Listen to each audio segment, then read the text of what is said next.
Hello बच्चों, welcome back to the RK science classes. मैं Rohit Mehta RK science classes में आपका हार्दिक अभिनंदन करता हूं, आपका हार्दिक स्वागत करता हूं। दोस्तों, हम बात कर रहे थे मानव पाचन तंत्र की, जिसमें हमने पाचक ग्रंथियां पढ़ ली थी और हम अब किसके बारे में अध्ययन कर रहे थे? हम पाचन तंत्र की क्रिया विधि के बारे में बात कर रहे थे। तो क्रिया विधि को हमने 5 चरणों में बांटा था। सबसे पहले हमने देखा था अंतर्ग्रहण, और अंतर्ग्रहण के बाद दूसरा हमने कहा था क्या पढ़ेंगे हम? दूसरा पाचन पढ़ेंगे। पाचन में हमने सबसे पहले किसके बारे में पाचन पढ़ा था? अच्छा, पाचन क्रिया शायद शुरू नहीं की थी। चलिए, आज हम इस पाचन क्रिया को, डाइजेशन क्रिया को पढ़ेंगे। ठीक है दोस्तों, तो चलिए स्टार्ट कर दें। बाद में बात करेंगे कि सब्सक्राइब कीजिए, शेयर कीजिए, लाइक कीजिए, वो बात की बात है। तो सबसे पहले हम अध्ययन करते हैं पाचन। देखिए, जैसा कि हमने कहा था कि पाचन की क्रिया को हम क्या कह सकते हैं? जल अपघटन की क्रिया भी कह सकते हैं। मतलब अब जो भी चीज़ हमने खाई है उसका क्या होने वाला है? पाचन। अंतर्ग्रहण के बाद जैसे ही भोजन मुख्य गुहिका से ग्रसनी में जाता है, ग्रसनी से कहाँ जाता है? ग्रशिका में जाता है, आमाशय में जाता है। तो अब पाचन कहाँ कहाँ होता है उसके बारे में बात करेंगे। तो सबसे पहले आती है मुख्य गुहिका। तो सबसे पहले हम पाचन की क्रिया कहाँ पढ़ेंगे? मुख्य गुहिका में पाचन। पहली हेडिंग लगाएंगे, मुख्य गुहिका में पाचन। देखिए, अब इसको समझने से पहले हमें ये याद करना जरूरी है कि जो चीज़ें हम खा रहे हैं, जो भोज्य पदार्थ हम खा रहे हैं, उनमें कौन कौन सी चीज़ें होती हैं। तो देखिए, सबसे ज़्यादा क्या होता है? कार्बोहाइड्रेट। पहली चीज़ कार्बोहाइड्रेट होगी। उसके बाद दूसरी चीज़ प्रोटीन होगी। कार्बोहाइड्रेट, प्रोटीन और वसा, ये 3 चीज़ें मेन हैं, सबसे इम्पोर्टेंट ये 3 चीज़ें हैं ना, जिनसे हमारी बॉडी ज़्यादातर बनी है। ज़्यादातर भाग इन तीनों चीज़ों से हमारे बने हैं। तो देखो दोस्तों, मुख्य गुहिका में पाचन। अब इन तीनों चीज़ों का ऐसा नहीं है कि एक साथ क्या हो जाए? पाचन हो जाए, है ना। इनको थोड़ा थोड़ा आराम से, किसी जगह पर ये, किसी जगह पर ये, किसी जगह पर ये, किसी जगह पर तीनों, ऐसे इनका पाचन होता है। पाचन क्या भाई? इनका टूटना। जैसे कार्बोहाइड्रेट है उसको तोड़ा जाएगा, प्रोटीन को तोड़ा जाएगा। अब ये 3 पदार्थ तो हो गए। अब ये तीनों पदार्थ बने किससे हैं, इसके बारे में बात कर लेते हैं। देखो, तीनों की बात कर लेते हैं। सबसे पहले वसा को लेते हैं।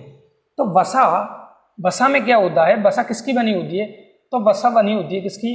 वसीय अम्ल प्लस ग्लिसरॉल की।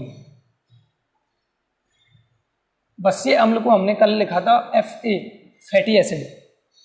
ठीक है, वसा किसकी बनी होती है? वसीय अम्ल और ग्लिसरॉल की, है ना। इसमें 3 फैटी एसिड आते हैं और एक ग्लिसरॉल का अणु आता है, मिलकर एक वसा बनाता है। ठीक है, वसा, इसको ट्राइग्लिसराइड भी कहते हैं। वसा को क्या कहा जाता है? ट्राइग्लिसराइड।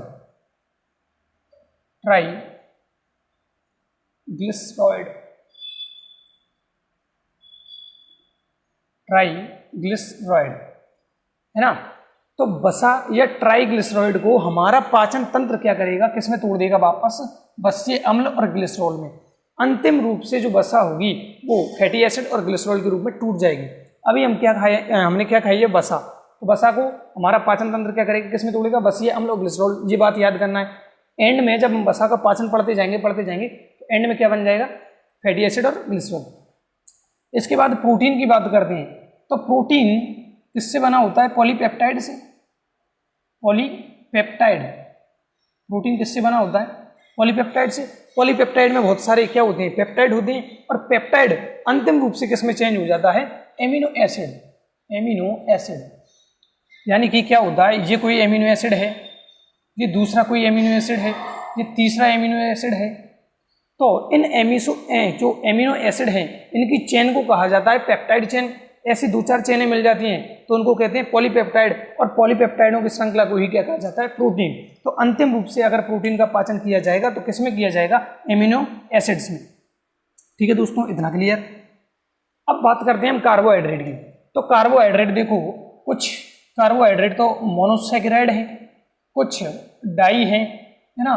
तो इनमें चेंज कर दिया जाएगा, यानी कि ट्राइसैकेराइड, ओलिगोसैकेराइड, डाइसैकेराइड, मोनोसैकेराइड, इनमें अंतिम रूप से तोड़ दिया जाएगा। और मोनो के एग्जाम्पल देखिए, जैसे ग्लूकोज है, तो ग्लूकोज में तोड़ दिया जाएगा।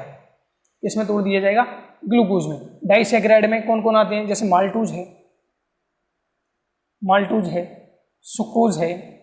तो ये सारी चीज़ें हम अगले लेक्चर्स में बात करेंगे, है ना।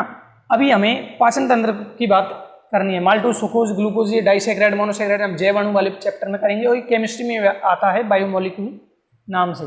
तो अभी हमें क्या करना है, यहाँ पे मैं ग्लूकोज लिख देता हूँ, मेन कौन है, ग्लूकोज, इसमें तोड़ दिया जाएगा। तो आप इस चीज़ को सबसे पहले याद करें कि वास्तव में हम क्या खाते हैं, कार्बोहाइड्रेट, प्रोटीन और वसा खाते हैं, और जो किससे मिलकर बना है, जो कि मोनोसैकेराइड या डाइसैकेराइड से मिलकर बना है कार्बोहाइड्रेट, तो इसमें तोड़ दिया जाएगा।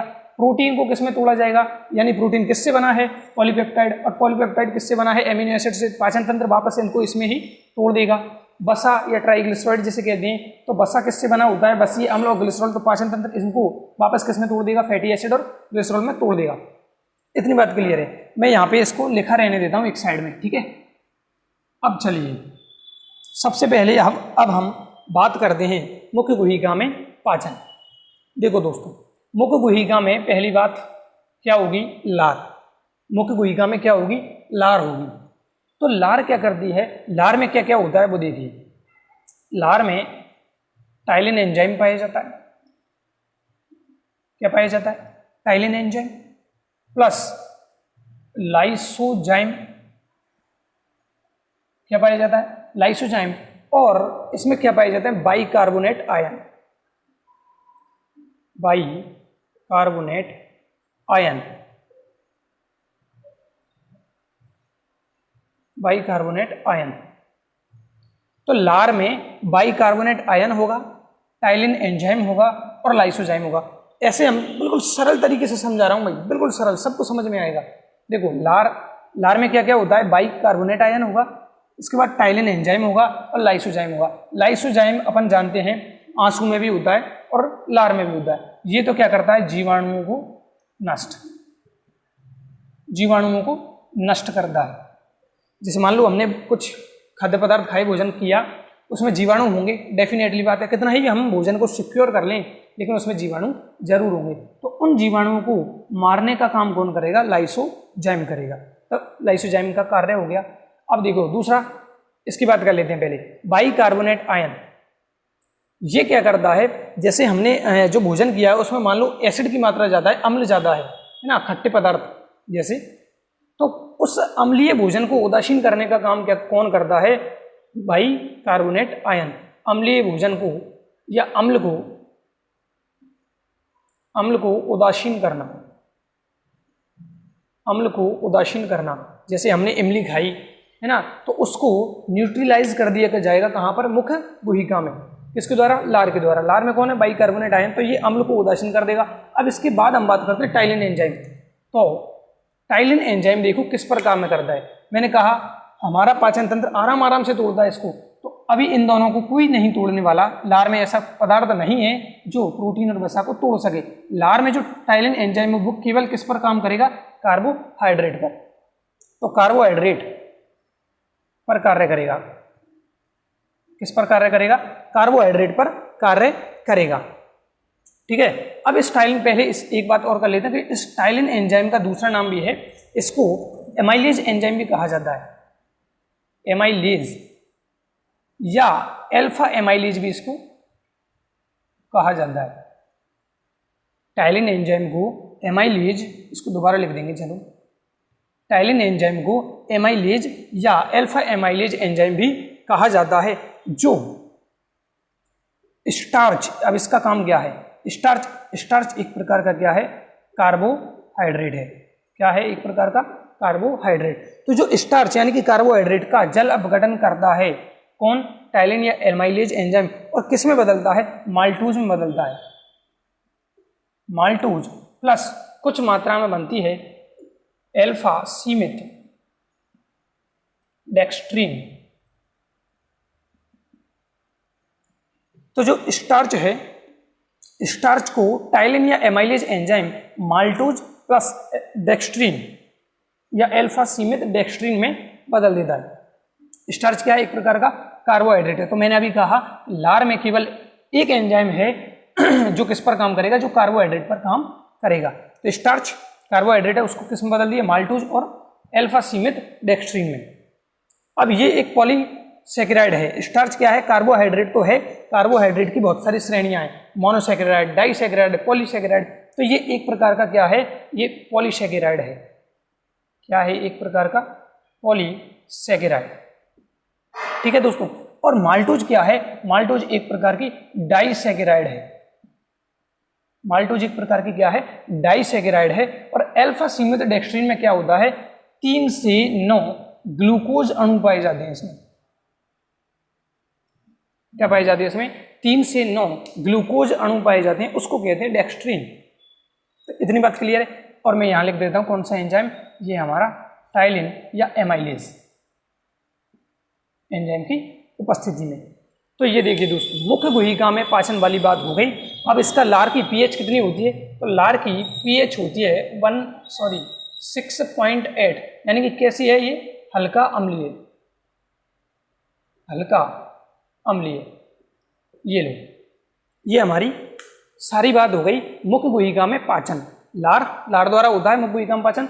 इसमें कौन, लार में पीएच 6.8 हल्का अम्लीय है, और बाइकार्बोनेट आयन होता है टाइलिन एंजाइम या एमाइलेज या अल्फा एमाइलेज, और लाइसोजाइम। लाइसोजाइम का कार्य है जीवाणु को नष्ट करना, बाइकार्बोनेट आयन जो भोजन में अम्ल है उसको उदासीन करेगा, और टाइलिन या एमाइलेज जो एंजाइम है या अल्फा एमाइलेज जैसे कहा, वो स्टार्च यानी कि पॉलीसेकेराइड को माल्टोज जो क्या है एक डाइसेकेराइड प्लस अल्फा सीमित डेक्स्ट्रीन में तोड़ देगा। खत्म दोस्तों। हमारा पाचन तंत्र बड़े आराम से मजे ले लेके तोड़ता है भाई भोज्य पदार्थों को।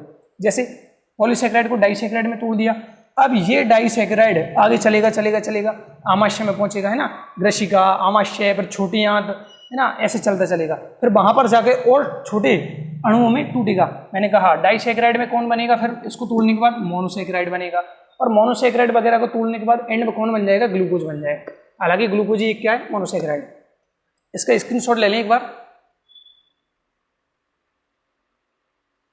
चलिए, अब इसमें स्क्रीनशॉट हो गया। अब इसमें थोड़ी सी बात हमें और देखनी है, वो क्या है कि अब देखो, हम मुख्य गुहिका में कितनी देर के लिए भोजन को रोक सकते हैं, है ना, 10-20 सेकंड, इतनी देर में चपा यार, चलो आगे भेज देते हैं।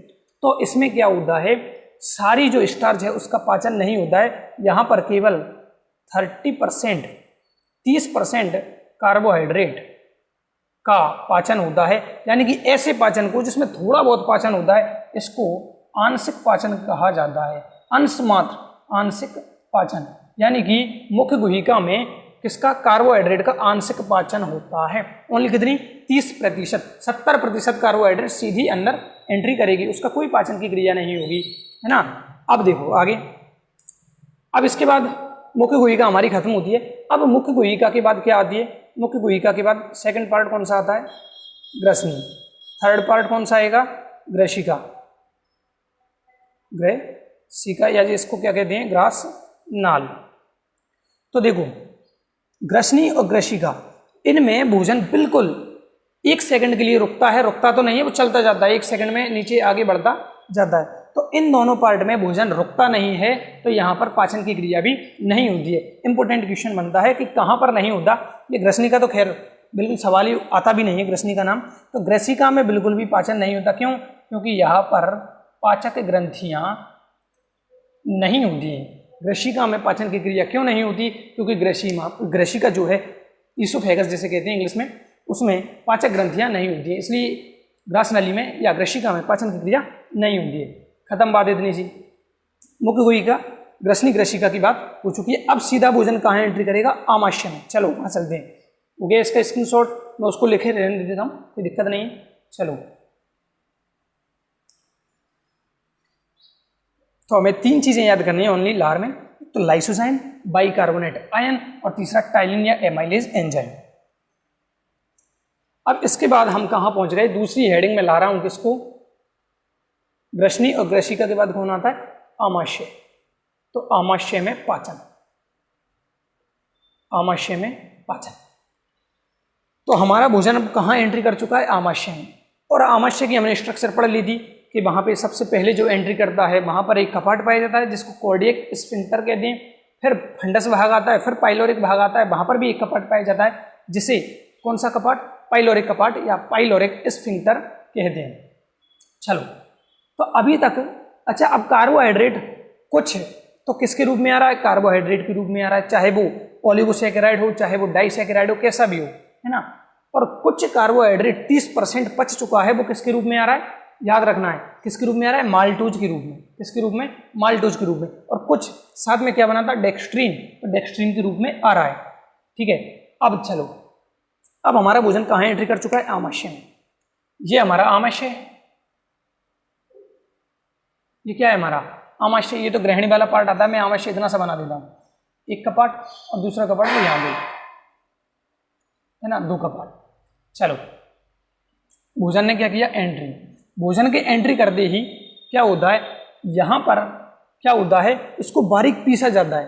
क्या किया जाता है, इसको पीसा जाता है। कौन सी गति द्वारा, यहाँ पर गति होती है क्रेमाकुंचन, क्रेमाकुंचन, क्रेमाकुंचन गति द्वारा इसको क्या किया जाता है, भोजन को बारीक पीसा जाता है। हमने इसकी इंटरनल स्ट्रक्चर जो पढ़ी थी पिछले लेक्चर्स में, उनमें हमने बात की थी कि इसके पास एक तिरछी पेशियों की अतिरिक्त पेशी स्तर पाया जाता है, जिसके द्वारा बहुत ज़्यादा कॉन्ट्रैक्शन की क्रिया होती है और उसके कारण भोजन को बारीक पीस दिया जाता है। अब देखिए, अब जैसे यहाँ पर भोजन एंट्री करता है आमाशय में, तो जठर रस का स्त्रवण होता है। किसका, जठर रस, गैस्ट्रिक जूस, किसका, गैस्ट्रिक जूस। भाई देखो, कुछ भी नहीं है, आमाशय में जो भी रस या एंजाइम है ना बन रहे हैं, उन सबको क्या कह देते हैं, जठर रस कह देते हैं, गैस्ट्रिक जूस कह देते हैं, सबको मिलाकर। अब इस जठर रस में कुछ होगा, जैसे कि लार में 3 चीजें थी मेन, वैसे ही जठर रस में भी कुछ चीजें होंगी। देखिए कौन कौन सी। सबसे पहला आता है HCl। कौन आता है, HCl, जो क्या है, एक अम्ल है, हाइड्रोक्लोरिक अम्ल, और खतरनाक अम्ल है ना। तो HCl अम्ल होगा। इसके बाद कुछ श्लेष्मा भी होगी, जैसे कि हमने बात की थी जब जो पहला लेक्चर देखा था उसमें शायद बात की थी इसके बारे में। HCl हो गया, श्लेष्मा हो गया। अब यहाँ पर 2 पाचक एंजाइम भी पाई जाती हैं जो निष्क्रिय रूप में स्रावित होते हैं। कौन कौन सी, यहाँ पर आता है पेप्सिनोजन। कौन सा एंजाइम, पेप्सिनोजन, यहाँ दिख रहा है, हाँ, पेप्सिनोजन। और इसके बाद एक और आता है प्रोरेनिन, प्रोरेनिन। तो ये हैं मेन जठर रस के घटक। कौन कौन से, इसमें HCl अम्ल है, इसमें कुछ म्यूकस है, पेप्सिनोजन और प्रोरेनिन। अच्छा ये देखिए, नोजन लग गया इसमें और इसमें प्रो लग गया, यानी कि ये दोनों एंजाइम निष्क्रिय हैं। कैसे हैं, निष्क्रिय हैं। कैसे एंजाइम है ये दोनों, निष्क्रिय हैं। अब एक एक करके बात करेंगे, इनको सक्रिय करेंगे, अभी बात की बात है। तो ये इस रूप में अभी पाए जाते हैं, निष्क्रिय रूप में। ये एक्टिव नहीं है, ये सो रहे हैं। क्या कर रहे हैं, ये सो रहे हैं। अब देखो भाई, HCl के बारे में बात करते हैं। तो HCl एक एसिड है, इस एसिड के कारण जठर रस का माध्यम कैसा हो जाएगा, अम्लीय, अम्लीय माध्यम। अब जब ये अम्ल आमाशय में है तो पूरे आमाशय का माध्यम भी कैसा हो गया, अम्लीय माध्यम। तो जैसे आमाशय से अम्लीय माध्यम भी याद हो जाएगा, कोई दिक्कत नहीं है। आम वाला, अनार वाला, कोई दिक्कत ही नहीं है। यानी कि आमाशय का माध्यम कैसा होगा, अम्लीय होगा। चलो अच्छा, अब यहाँ पर बात करते हैं तो इसकी pH कितनी होती है। यहाँ पर pH होती है बहुत कम, 1.8 अम्लीय। अरे भाई अपने वो पढ़ा है ना, क्या कहते हैं उसको, pH स्केल, है ना। 7 पर उदासीन, इधर 0 और इधर 14 होती है। तो यहाँ से क्या होता है, pH जितनी कम होगी, pH जितनी कम होगी वो उतना ही ज़्यादा क्या होगा, अम्लीय होगा। pH जितनी कम वो उतना ज़्यादा अम्लीय। और pH जैसे मान लो अभी बात की थी 6.8, यहाँ होगा मान लो 6.8, वो क्या है, हल्का अम्लीय। मतलब इधर अम्लीयता का जो गुण है वो कम होता जा रहा है और क्षारकता का गुण बढ़ता जा रहा है। चलो तो इसकी pH हो गई 1.8, कहाँ पर, आमाशय में। अब इस HCl की बात करते हैं तो ये खतरनाक अम्ल है, इतना पता है हमें, है ना। अब देखो भाई ये क्या क्या काम करता है, इसके कार्य देखते हैं। सबसे पहले कार्य, शायद हमने एक आध पिछले लेक्चर में भी इसके कार्य की बात की थी, कोई बात नहीं, दोबारा बात कर लेते हैं इसकी।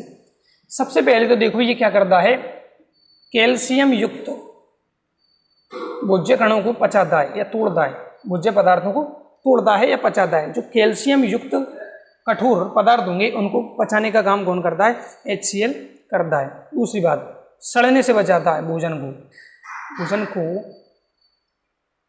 सड़ने से बचाना, भोजन को सड़ने से बचाना। तीसरा एसिड है तो जीवाणुओं को भी मारेगा, जो लाइसोजाइम से बच गए होंगे, जीवाणुओं को मारना। सिंपल से कह रहा है कैल्शियम युक्त भोजन को, भोज्य पदार्थों को पचाना या तोड़ना, भोजन को सड़ने से बचाना, जीवाणुओं को मारना। इसके बाद देखो लार का माध्यम हल्का अम्लीय था, तो यहाँ पर माध्यम कैसा हो गया, अम्लीय, यानी कि आमाशय का माध्यम कैसा बनाएगा, अम्लीय माध्यम बनाना, अम्लीय माध्यम बनाना। और अम्लीय माध्यम क्यों बना रहा है, क्योंकि जठर रस के जो अन्य एंजाइम हैं उनको क्रिया करने के लिए माध्यम अम्लीय होना चाहिए। इसके बाद क्या है अगला कार्य, जो अपने निष्क्रिय एंजाइम हैं, निष्क्रिय एंजाइम, तो निष्क्रिय एंजाइमों को सक्रिय बनाना, सक्रिय बनाना, यानी जो सो रहे थे उनको ये HCl क्या कर देगा, जगा देगा, क्या कर देगा, जगा देगा। तो ये हमारे 5 कार्य हैं। अब देखो इनको कैसे जगाता है, तो इस पहले वाले की बात करते हैं, इसमें दोनों की बात करेंगे। यहाँ पे निष्क्रिय एंजाइम को जगा रहा है, कैसे जगाता है, देखो पेप्सिनोजन, पेप्सिनोजन कैसा एंजाइम है, निष्क्रिय, तो इसको HCl क्रिया करेगा इस पर और किस में बदल देगा, ओजन को हटा दो, ओजन को हटा दो, ओजन, तो क्या बनेगा, पेप्सिन, क्या बनेगा, पेप्सिन। और ऐसे प्रोरेनिन, दूसरा प्रोरेनिन, इसको भी HCl इस पर क्रिया करेगा और अब इसमें क्या हटाना है, प्रो हटाना है, तो क्या बन जाएगा, रेनिन। ये लीजिए पेप्सिनोजन को किस में बदलता है, HCl की सहायता से वो पेप्सिन में बदलता है, और जो प्रोरेनिन है वो किस में बदल जाता है, रेनिन में बदल जाता है। ये दोनों कैसे हैं, ये दोनों निष्क्रिय एंजाइम हैं और ये दोनों कैसे एंजाइम हैं, सक्रिय एंजाइम। क्वेश्चन आता है निम्न समीकरण को पूरा कीजिए, पेप्सिनोजन उधर दे देगा पेप्सिन, यहाँ पर लिख देगा A या कुछ भी XYZ कुछ भी लिख सकता है वो, A यहाँ पर कौन है, A का नाम बताइए, क्या आएगा आंसर, HCl, क्या आएगा, HCl। तो एक बार इसका स्क्रीनशॉट लें फटाफट। अब हम कौन किसको पचाएगा उसके बारे में बात करेंगे।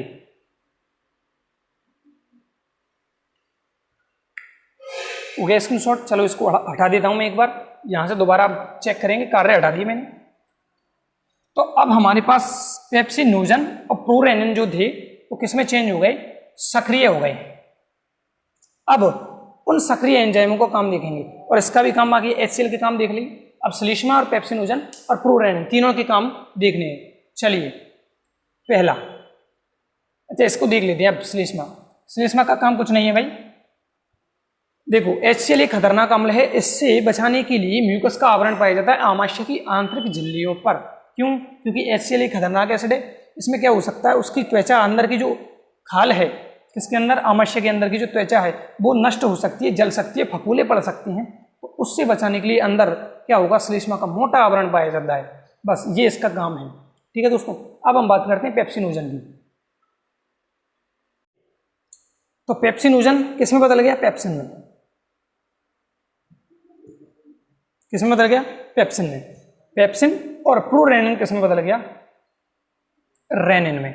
तो 2 एंजाइम हो गए हमारे पास। देखिए पेप्सिन जो है वो किस पर, अच्छा कार्बोहाइड्रेट का यहाँ पर कोई रूल नहीं रहा, कार्बोहाइड्रेट सीधा आएगा और सीधा चला जाएगा। यहाँ पर अब देखा, हाँ भाई अपने काम का चीज आ गया, क्या, प्रोटीन और वसा। तो प्रोटीन पर सबसे पहले काम करेगा, तो जो प्रोटीन है, प्रोटीन आया, उस पर पेप्सिन क्रिया करेगा, प्रोटीन पर पेप्सिन क्रिया करेगा। इसको किस में बदलता है, देखो पहली चीज बनेगी प्रोटीयूज, एक वचन प्रोटीयूज, बहुवचन प्रोटीयूजेज, तो प्रोटीयूज बन गया। इसके बाद कौन बनेगा, पेप्टोन बनेगा, प्रोटीयूज पेप्टोन, और कुछ बनते हैं पॉलीपेप्टाइड, पॉलीपेप्टाइड। हमें पता है कि पाचन तंत्र प्रोटीन को किस में बदलने वाला है, एंड में एमिनो एसिड में। पॉलीपेप्टाइड बाद में किस में बदलेंगे, एमिनो एसिड में। तो पहली पॉलीपेप्टाइड यहाँ बन गई। ये क्या है, ये एमिनो एसिड्स की लंबी चेन है। जैसे मान लो एमिनो एसिड में बदलना है प्रोटीन को, है ना, तो पॉलीपेप्टाइड तो क्या है, ऐसी लंबी चेन है। Amino acid, amino acid. तो ये भी क्या है, एमिनो एसिड्स की एक लंबी चेन है, ये भी क्या है, एमिनो एसिड की सभी लंबी चेन है ना। तो इनमें को बाद में तोड़ दिया जाएगा। किस, अभी तो पॉलीपेप्टाइड को हम डाईपेप्टाइड, ट्राईपेप्टाइड है ना, इनमें तोड़ेंगे। तो पॉलीपेप्टाइड, पेप्टोन, प्रोटीओज, प्रोटीन को पेप्सिन ने प्रोटीओज, पेप्टोन, पॉलीपेप्टाइड में बदल दिया है। ये तो हो गई प्रोटीन वाली बात। तो इसका काम हो गया। अब हमारे पास कौन बचता है, रेनिन। तो रेनिन का काम देखिए, पहली बात, ये केवल कहाँ किस में बनता है, तो ये केवल बच्चों में पाया जाता है, बच्चों में उपस्थित। ये हमारे अंदर रेनिन या प्रोरेनिन एंजाइम हमारे अंदर नहीं है, ये केवल किस में पाया जाता है, ये केवल बच्चों में पाया जाता है। केवल किस में पाया जाता है, बच्चों में। बच्चों में, या इसको कहते हैं बाल्यावस्था में, बाल्यावस्था में पाए जाने वाला एंजाइम जो वयस्कों में बिल्कुल भी नहीं पाया जाता है। ये क्या करता है, ये दूध पर अटैक करता है। किस पर, दूध पर। दूध पर कौन, रेनिन। तो दूध पर अटैक करता है। दूध में एक प्रोटीन होती है, देखो प्रोटीन पाचक एंजाइम है दोनों, कैसे हैं, प्रोटीन पाचक, लेकिन ये केवल बच्चों में और ये सब में। तो दूध पर काम करता है। दूध में एक प्रोटीन पाई जाती है, केसीन। उस केसीन को रेनिन एंजाइम, केसीन को रेनिन एंजाइम किस में बदल देता है, पैराकेसीन में बदल देता है। पैराकेसीन। जैसे बच्चे नहीं करते उल्टी, उल्टी तो नहीं करते, मतलब वो दूध फटा हुआ दूध से डालते हैं, वो क्या होता है, वो पैराकेसीन होता है। जो केसीन, दूध में पाई जाने वाली प्रोटीन, दुग्ध प्रोटीन, उसको फाड़ देता है रेनिन, किसमें, पैराकेसीन में बदल देता है। ठीक है दोस्तों। तो दूध पर बच्चों में केवल पाया जाता है, ध्यान रखना है, ये हमारे अंदर रेनिन नहीं है, या फिर बहुत कम मात्रा में बनेगा। चलिए, तो इतना काम हो गया। हाँ, एक और एंजाइम हमने नहीं लिखा है, जो लाइपेज है भाई, यहीं पे लिख देता हूँ, लाइपेज। कौन सा लाइपेज, जठरीय लाइपेज। जठर में है ना, जठर रस में, इसलिए इसको क्या कहा है, क्या कहा है भाई, जठरीय लाइपेज। तो यहाँ तक यहीं पे लिख देते हैं। चलो, तो तीसरा हमारे पास है जठरीय लाइपेज। देखो भाई, ये थोड़ा कमजोर है, ये कैसा है, कमजोर एंजाइम है। कैसा एंजाइम है, कमजोर। लाइपेज, देखो लाइपेज में एक शब्द छिपा है, लिपिड। क्या छिपा है, लिपिड। लिपिड को हिंदी में वसा कहा जाता है, लिपिड को हिंदी में वसा कहा जाता है। तो हमने कार्बोहाइड्रेट का पाचन तो मुख्य गुहा में कर लिया था, इसके बाद प्रोटीन और वसा का पाचन हम कहाँ कर रहे हैं, आमाशय में। लेकिन मजे ले लेके तोड़ रहा है, छोटे किए और छोटे करेगा और छोटे करेगा, आगे जाके सबसे छोटे होंगे। तो अभी हम अब इस लाइपेज की बात करते हैं। तो ये किस पर अटैक करने वाला है, लाइपेज, लिपिड या वसा पर क्रिया करने वाला है। किस पर, लिपिड या वसा पर क्रिया करने वाला है। और ये एक कैसा एंजाइम है, जो कमजोर एंजाइम है, यानी कि ये बहुत थोड़ा सा काम करेगा। और ये मेनली किस पर काम करता है, ये मक्खन में उपस्थित, मक्खन की वसा, बटर की जो फैट होगी, मक्खन की वसा पर क्रिया करता है। इसको ट्राईब्यूटेराइन कहते हैं। यहाँ दिख रहा है ना, यहाँ लिख दीजिए, ट्राईब्यूटाइरीन। मक्खन की जो वसा है उसको क्या कहा जाता है, उसको ट्राईब्यूटाइरीन कहा जाता है। तो मक्खन की वसा को कौन सा एंजाइम, लाइपेज एंजाइम, मक्खन की वसा को, यानी कि ट्राईब्यूटाइरीन जिसे कहते हैं मक्खन की वसा को, उसको लाइपेज एंजाइम किस में तोड़ देता है, सीधे ही वसीय अम्ल और ग्लिसरॉल में। फैटी एसिड एंड ग्लिसरॉल यहाँ पर दिख रहा है। हाँ, तो हमने क्या कहा था कि वसा को हमारा पाचन तंत्र किस में तोड़ देगा, वसीय अम्ल और ग्लिसरॉल। तो वसीय अम्ल और ग्लिसरॉल बन चुके हैं, यानी कि मक्खन की वसा का पूरा पाचन कहाँ हो जाता है, आमाशय में हो जाता है। जो हमने मक्खन खाया है उसमें जो वसा है उसका पूरा पाचन केवल आमाशय में हो जाएगा। और अब इसको आगे तोड़ने की जरूरत नहीं है, क्योंकि हमने क्या कहा, इसलिए तो मैंने ये पहले बताया भाई कि इनको हमारा पाचन तंत्र बदलना किस में चाहता है, तो ये एंड में बन जाएंगे, उसके बाद इनका पाचन नहीं होगा। इनका केवल क्या होगा, तीसरी क्रिया होगी। सबसे पहले अंतर्ग्रहण होता है, उसके बाद पाचन होता है, और उसके बाद होता है उनका अवशोषण। तो ये अवशोषण होने योग्य पदार्थ हैं जिनका अवशोषण हमें करना है। इनको तोड़ा क्यों, ताकि वो अवशोषित हो सके। भाई हमने पहले लेक्चर में कहा था चक्रीय और पाचन तंत्र में अंतर क्या है, तो तो चक्की केवल पीस सकती है और हमारा जो पाचन तंत्र है वो पीसेगा भी और अवशोषित भी करेगा, यानी खींचेगा भी, पीसेगा भी खींचेगा भी। स्क्रीनशॉट ले लिया इसका। चलिए अब इसमें कुछ नोट लगा के लिखनी है हमें। स्क्रीनशॉट 1 2 3 4 5, चलो हटा दूं। चलो